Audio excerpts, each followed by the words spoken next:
అనంత భక్తి సనాతన ధర్మ ఛానల్కి స్వాగతం. మాఘపురాణం 26వ అధ్యాయము.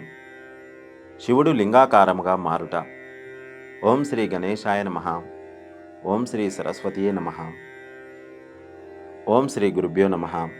ఈ విధంగా అనేక పుణ్యపురుషుల వృత్తాంతములను మాఘమాస స్నాన మహిమను దిలీప మహారాజునకు వశిష్ఠుల వారు వివరించగా, ఆ రాజు, మహర్షి, మీ కృప వలన అనేక వృత్తాంతములను తెలుసుకొని కృతార్థుడనైతిని.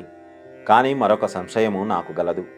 అది ఏమనగా, మాఘమాసమందు ఏ తీర్థములు దర్శింపవలను సెలవీయండని వినమ్రుడై కోరగా, వశిష్ఠుల వారు మరల ఇట్లనిరి: దిలీప మహారాజా, మాఘ స్నానములు చేయుటయందు ఆసక్తి గలవారులకు ముఖ్యమగు తీర్థమహిమలను గురించి వివరించదను.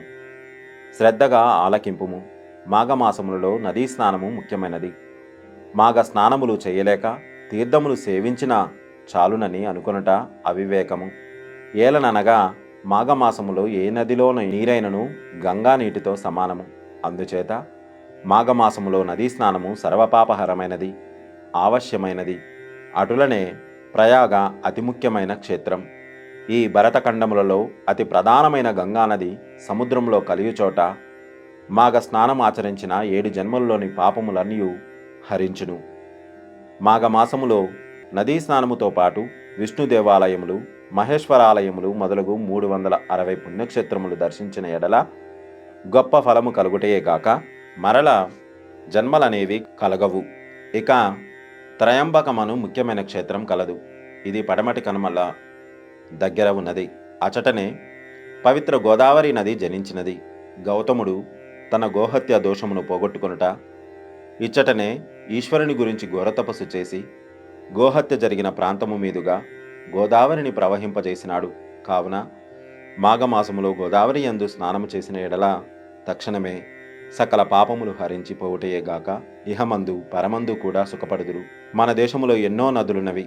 ప్రతి నదీ తీరమున ఎన్నో క్షేత్రములున్నవి. ఆ నదులలో మహానదులు, పుణ్యనదులు ముఖ్యములు. అవి 100కు పైగా ఉన్నవి. అటువంటి కొన్ని పేరు స్మరించినచో ఆ నదీ తీరాలలోనున్న క్షేత్ర దేవతలను కూడా స్మరించినట్లే అగును. అందుకని కొన్ని ప్రధానమైన నదుల పేర్లను గుర్తు చేసుకుందాము. నందిని నది, మందాకిని, నలిని, తామ్రవర్ణి, భీమరది, గంగా, యమున, నేత్రావతి, పంపానది, కృష్ణవేణి, మహేంద్రతనయ, గోదావరి, నర్మదా మొదలైనవి మహానదులు. భగీరథి, గంగా, నర్మదా, యమున, సరస్వతి, కృష్ణవేణి, బహుదా, భీమరది, తుంగభద్ర, రేణుక, మలావహరి, కావేరి, కృతమాల, తామ్రపర్ణి, విశోక, కేసికి, గండకి, విచిత్రక, వశిష్ఠప్రవర, కాశ్యపి, సరయు, సర్వపాపహారి, కుశాపతి, ఫల్గుని, కరతోయ, పుణ్యద, ప్రణీత మొదలైనవి పుణ్యనదులు. మహానదులు చిరకాలమును ఉండి ప్రవహించుచున్నవి.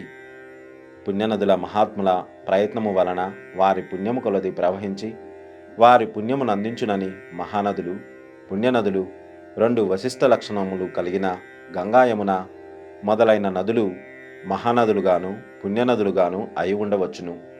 ఈ నదులలో చేసిన స్నానం విశేష ఫలప్రదం. మనము ఆ నదులలో స్నానము చేయలేకపోయినను పవిత్ర మాఘమాసమున ఆ పేర్లను తలుచుకొనను పుణ్యమే కదా. ఈ స్మరణ వలన ఆ నదులను, ఆ నదీ తీరములయందును పవిత్ర దైవములను కూడా స్మరించినట్లే అగును కదా.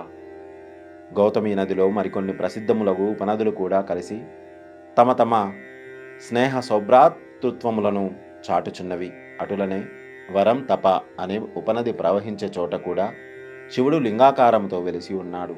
దానికి ఆవలగా ప్రభావము అను క్షేత్రము కలదు. ఆ క్షేత్రము బ్రహ్మహత్య మహాపాపమును సహితము పోగొట్టగలదు.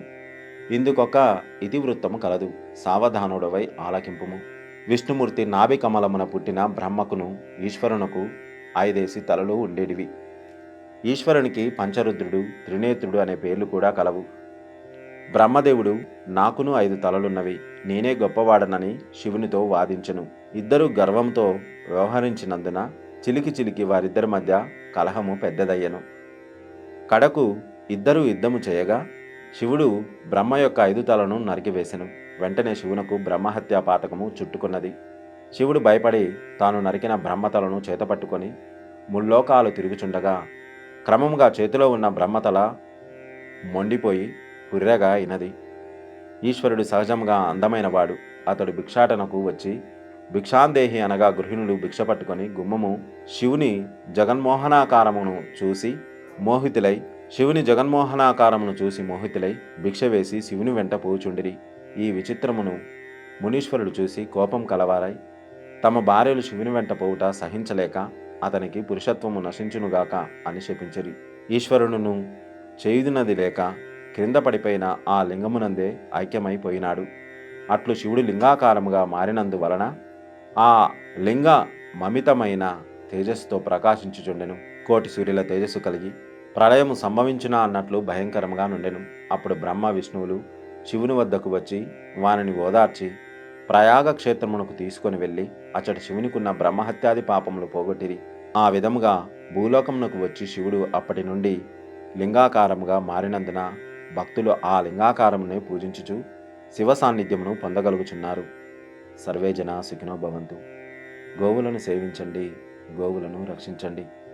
ఇలాంటి మరిన్ని వీడియోలు చూడడానికి మా అనంత భక్తి సనాతన ధర్మ ఛానల్ని సబ్స్క్రైబ్ చేసుకోండి. నమస్కారము.